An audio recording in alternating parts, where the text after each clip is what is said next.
We didn't realize what was happening early on. They kept telling us all of our patients were dying of COVID. It was not COVID that was killing any of these patients. It was the complete and total medical mismanagement of COVID.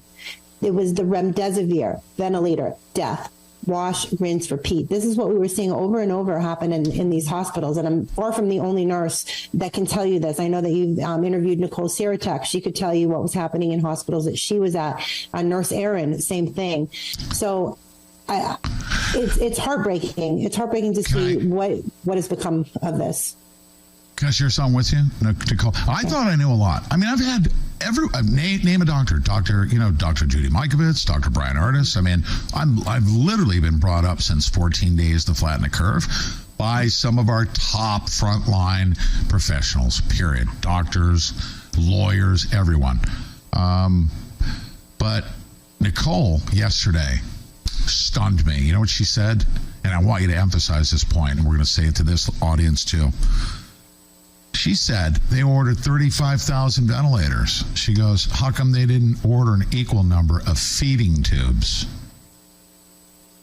Interesting. That's a good point. I was stunned by that. I'm like, yes. That's absolutely right. And she broke it down. She said, you can't put somebody on a ventilator without a feeding tube. They're going to starve to death. They will die. Correct. And that is an indisputable fact, is it not? Yeah. Wow. I agree with her 100%. To see what was happening with, placing these patients on the ventilators. And again, they kept telling us, they have all of the nurses scared to death, telling us all of our patients are dying of COVID. Listen, if they were dying of the virus alone, why weren't we pulling bodies from homes? Why weren't we pulling bodies off of the streets? If you think about our homeless population, the only place anybody was dying was in our hospitals. And it's because they were dying of the treatments. They were dying of the treatment, the medical mismanagement of COVID. The remdesivir was poisoning people. We were shutting down their organs. We were placing them on ventilators. Then they're getting secondary bacterial infections, and they are succumbing to those. They're getting blood clots because they're not being ambulated properly. We couldn't even get doctors and PT up on the floor to ambulate patients. People were too afraid. It was mostly just the nurses.